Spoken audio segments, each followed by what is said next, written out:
everyone and welcome back to my coffee break programming course. We are already at lecture 21 and today we will start talking about the loops and specifically about the for loop today. In the C++ language we'll see what kinds of loops there are in C++ language, and then we will talk much about the for loop, and we will see two main things about loops. But actually we have already seen those two main things about loops in the lectures when we started to talking about loops, when we saw the flowchart language.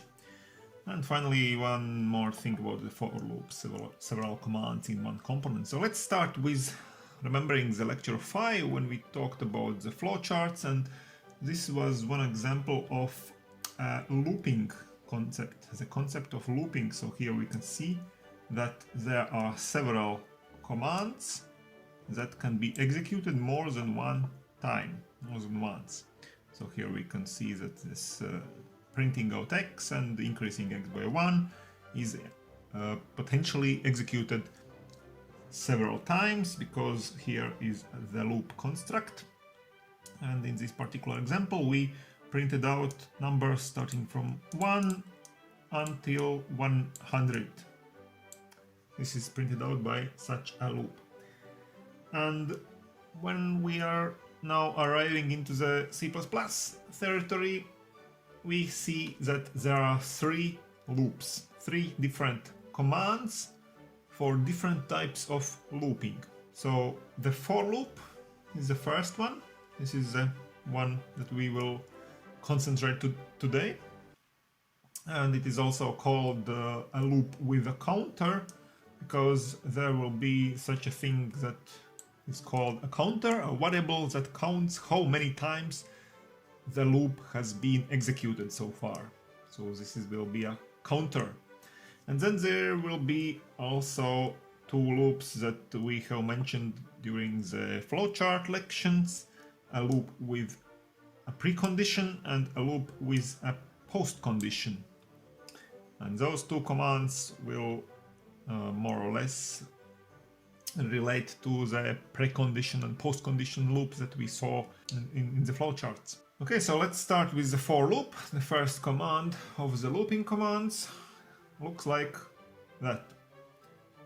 The keyword for, and then after this keyword in brackets follows three different components separated by these semicolons. Three different components in brackets, and afterwards follows the opening curly bracket and later closing curly bracket, and within those brackets are the commands in this fourth component that will form the for loop body. But let's now talk about those four components in more detail. So what is what there? So the first component is the starting command. Starting command means that here we can write the command that must be executed only once before starting even the loop. So the loop has not yet started. We just want to execute some command before we start the loop, and usually this one executing command will be initializing of the loop counter of the variable that counts how many times the loop has been executed so far. So the loop counter initializing may occur here in the first component. The next one is the second component, and this is maybe the most important component because this is the logical expression that determines the execution of the for loop. So if this logical expression is true, it means that we have to enter into the for loop body. For loop body is this fourth component in those brackets. This one is for loop body, and if the logical expression is false, it means that the loop ends immediately. Okay.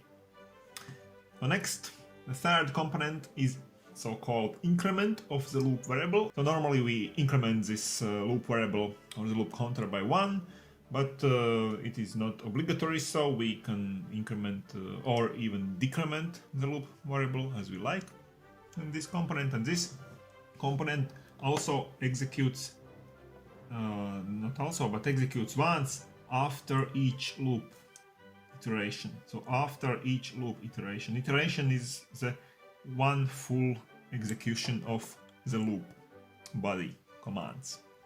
So after all the commands of the loop body of this fourth component has been executed, then we execute also the third component. And the fourth component is the loop body. As I already said, the loop body executes as long as the second component is true, the logical expression.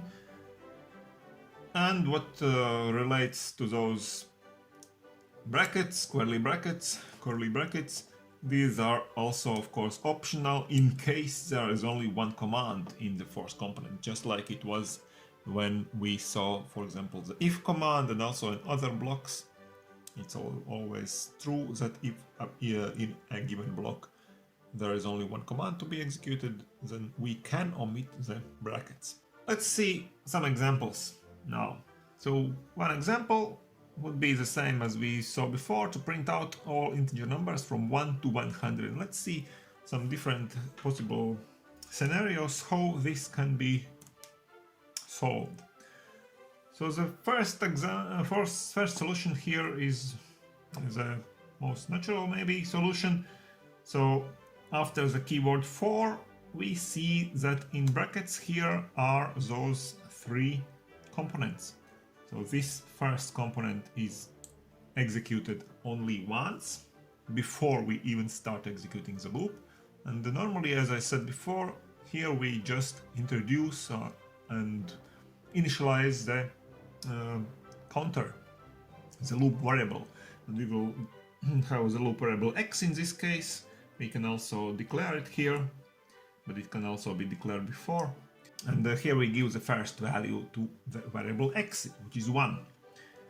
And now starts the first execution of the loop. And the first execution starts with evaluating this logical expression. Is it true that x is less or equal to 100? So now it is true, of course, because x is 1. And if this is true, what we do, actually what the performer will do, the performer just goes into the loop body and executes all the commands listed here into the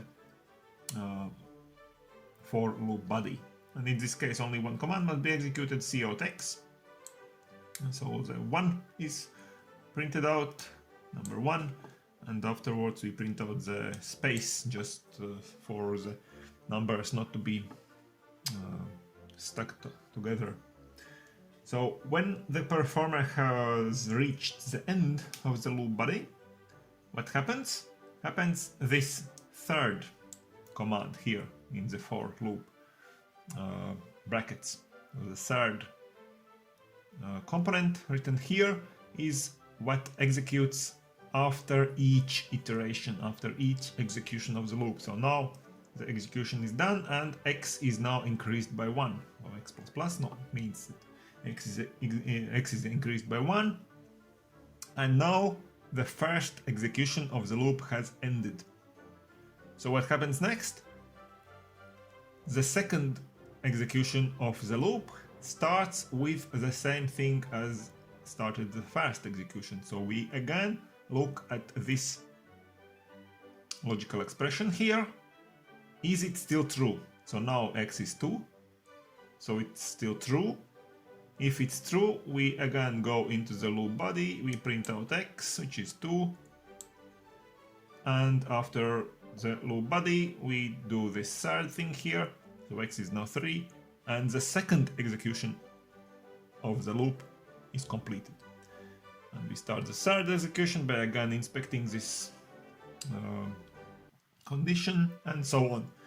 And so we print out numbers 3, 4 and so on.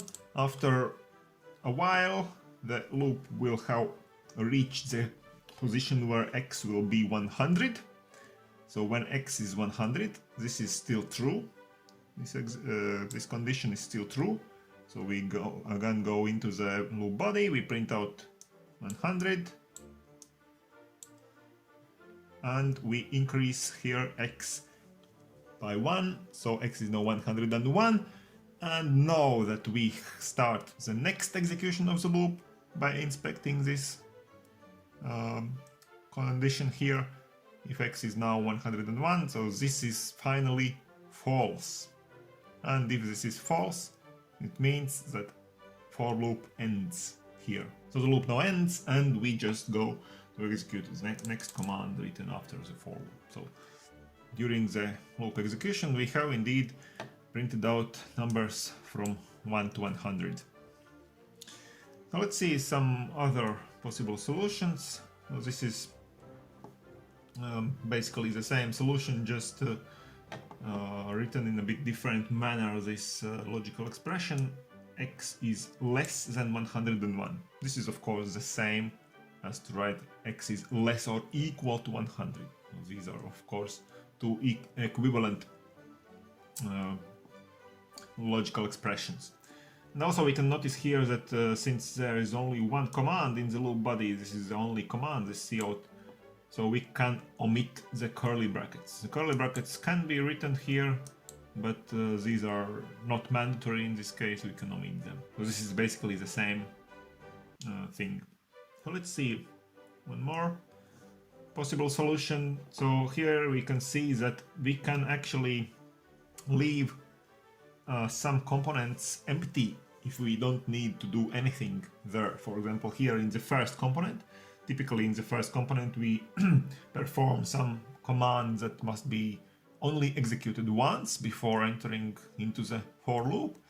But of course we can do the same thing just as a separate command before the for loop. So we declare the variable x, we assign the value 1 to x, and it means that there is nothing to do in the first component anymore.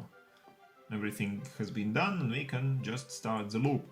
So the first component is left empty here, and this semicolon here denotes that exactly the first component has been left empty.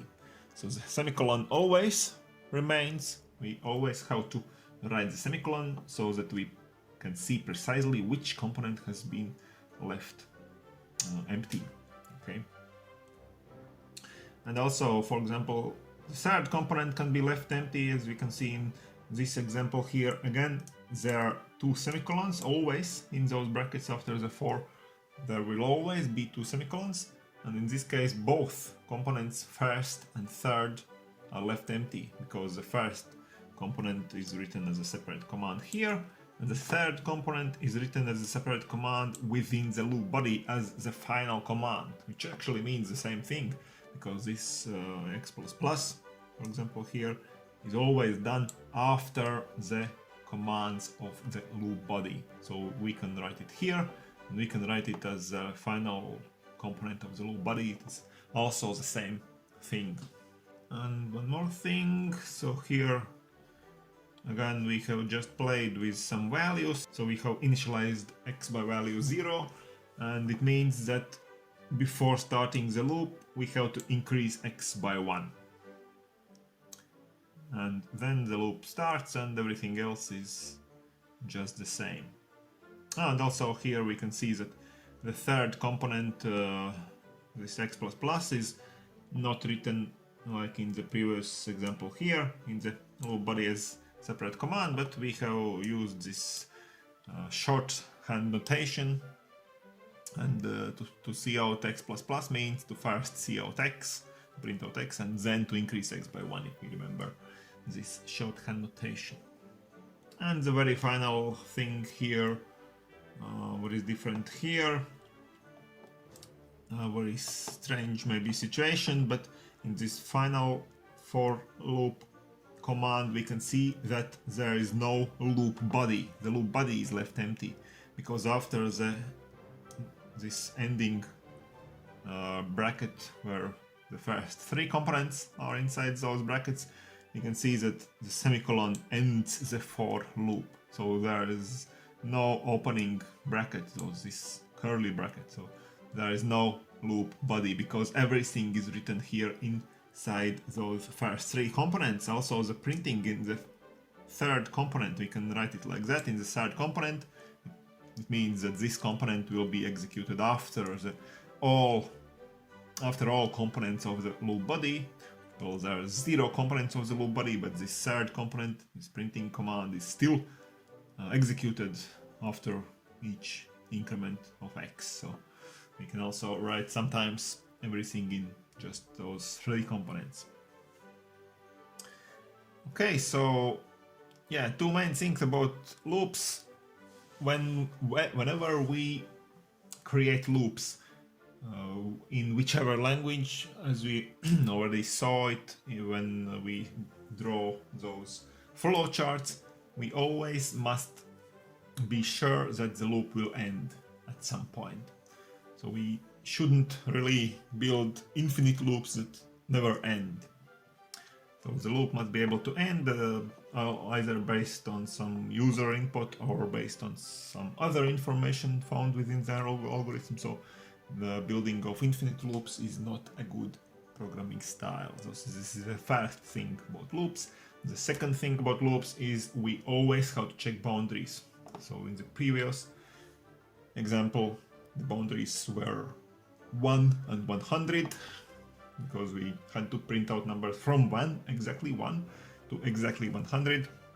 And we, as the developers of the algorithm, must be very sure about that the boundaries are right, because these are the places where the most errors occur usually. So this is the most important thing, to just check the boundaries.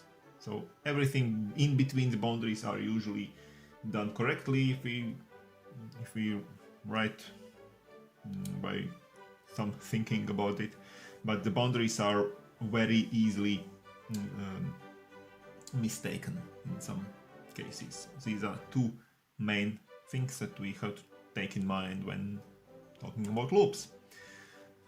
And the final thing about the for loop is that actually it is allowed to write several commands in one component where the commands are allowed. So it is the first and the third component. So in this case, you can see that several commands, 2 commands are written in the first component. Then in this case, we separate those commands by just a comma. Also in this third component here. So it just means that 2 commands, both of those commands are executed before the for loop, and those 2 commands written in the third component are executed after each iteration of the for loop. So what is printed out here?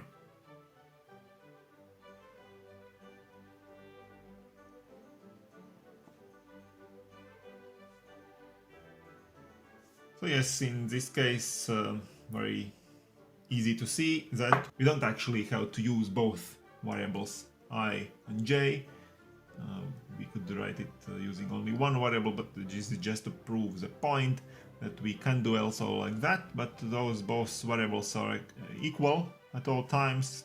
They start equally with value 0 and they change equally, so they are equal at all times, and we just go from 0 to 9 with both of them, and we print out the squares of numbers from 0 to 9. Okay, so in this lecture we saw what are the loops in the C++ language, what are the 3 loops. We saw the for loop, we inspected the for loop, how to write it, we saw the main things about any loops in any language, and we saw how there can be several commands in one for loop component. So after this lecture, tomorrow come back for the homework about the for loop, but till now, subscribe to my channel and see you soon!